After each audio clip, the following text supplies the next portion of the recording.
atmosphere. Atmospheric radicals. See also oxygen cycle and ozone-oxygen cycle. The most common radical in the lower atmosphere is molecular dioxygen. Photodissociation of source molecules produces other radicals. In the lower atmosphere, important radicals are produced by the photodissociation of nitrogen dioxide to an oxygen atom and nitric oxide. See EC1 below, which plays a key role in smog formation, and the photodissociation of ozone to give the excited oxygen atom O1d. See EC1 2 below. The net and return reactions are also shown. EC1 3 and EC1 4 respectively.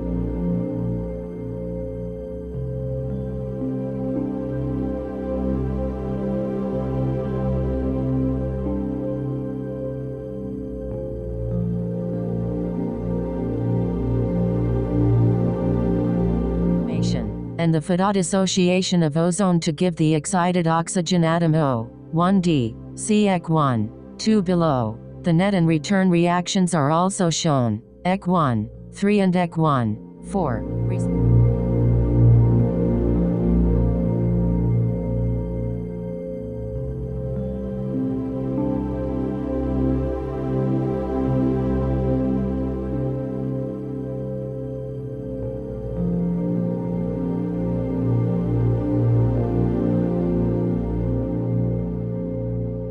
EC1 4. In the upper atmosphere, the photodissociation of normally unreactive chlorofluorocarbons, CFCs by solar ultraviolet radiation is an important source of radicals. See EC1 below. These reactions give the chlorine radical, Cl, which catalyzes the conversion of ozone to O2, that is, ozone depletion. EC2 2 EC2.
Friday not to abandon the campaign to rein in the HIV virus, which still kills nearly 1 million people every year and infects twice as many.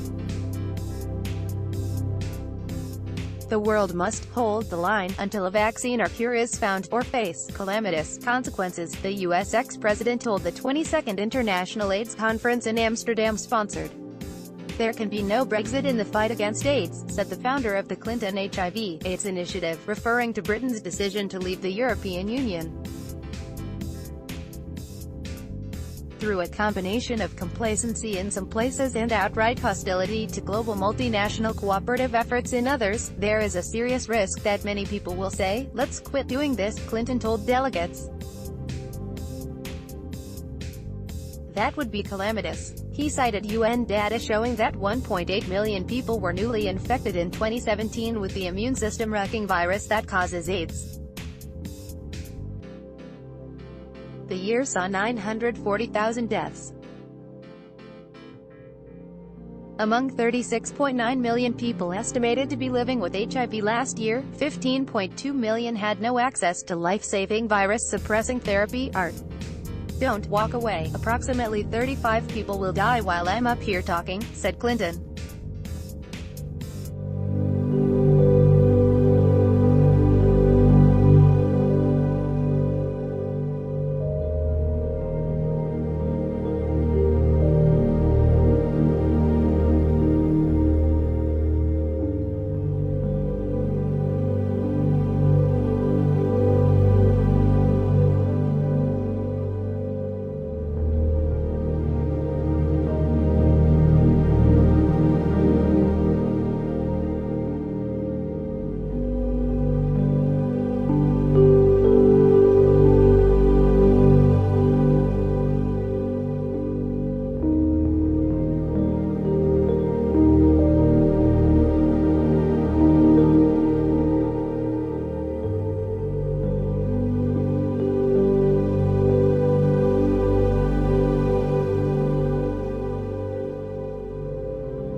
How many of you have read that there is no cure for AIDS? We all have. That is an absolute lie.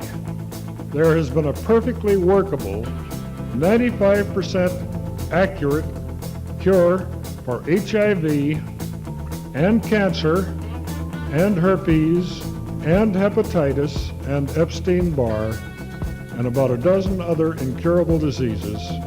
And why haven't you heard about this? Because General Electric, Westinghouse, other companies have billions of dollars tied up in x-rays, CAT scanners, MRIs that are leased to health management organizations. And for $1.32, you can cure yourself without doctors, without pharmaceuticals, without medicine, certainly without surgery, certainly without chemotherapy, any drugs, any herbs, any no-sos, any homeopathic remedies. You can do it for yourself, and it has been done. I want to show you.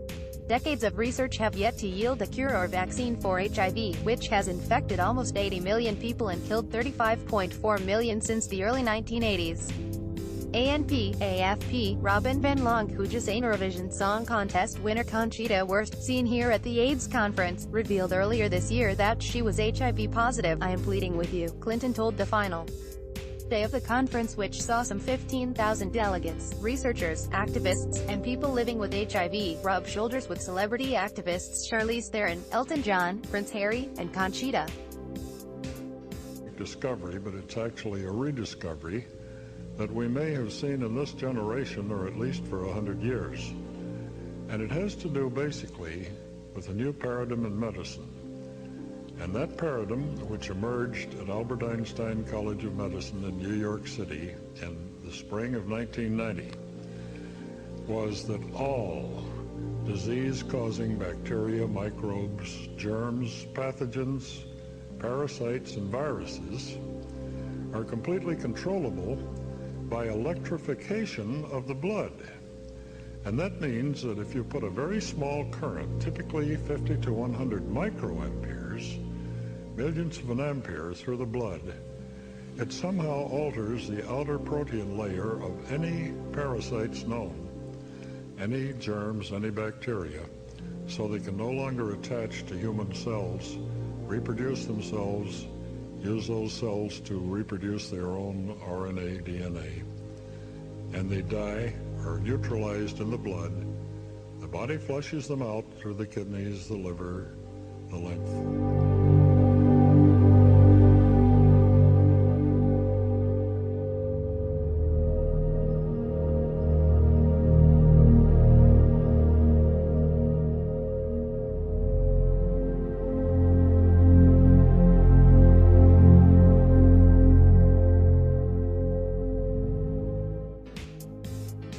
It is something you can't walk away from, the statesman insisted.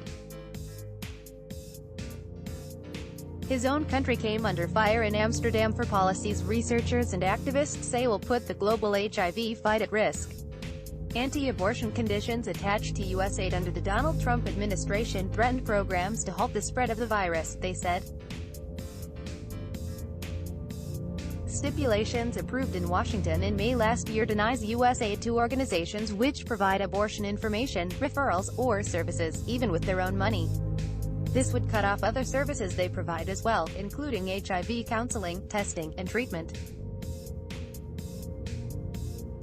Littered landscape, commonly called the global gag rule, the policy now applies to almost all U.S. global health bilateral assistance, said International AIDS Society President-elect Anton Pozniak. AFP, Cecilia Sanchez map showing the latest data on HIV infections for adults between 2010 to 2017, the reach of this policy has been greatly expanded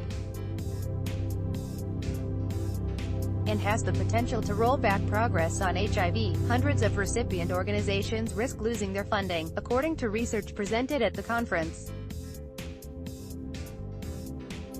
Clinics have already started laying off staff and some have had to close, community representatives said.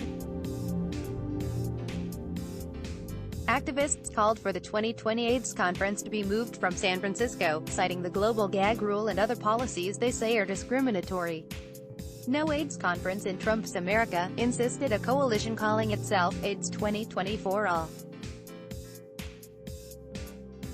Speaker after speaker in Amsterdam warned there was a high risk of losing control of the epidemic, with infections rising in some 50 countries as anti-AIDS funding dwindled. Eastern Europe and Central Asia saw a 30% surge in new HIV cases since 2010, which researchers say is fueled by repressive laws leaving intravenous drug users without access to clean needles or help. At the same time, the gathering heard that the scientific quest for an AIDS cure remained far off. No longer a death sentence, infection with the virus commits people to a lifetime on Earth, if they can access it. For Clinton, the most important message is to not give up on research, funding, and rolling out prevention and treatment. Walking away from the fight now threatens a return to epidemic proportions with breathtakingly negative consequences, he insisted. It could derail any number of other health, economic, and social objectives in nation after nation after nation, and leave a littered landscape.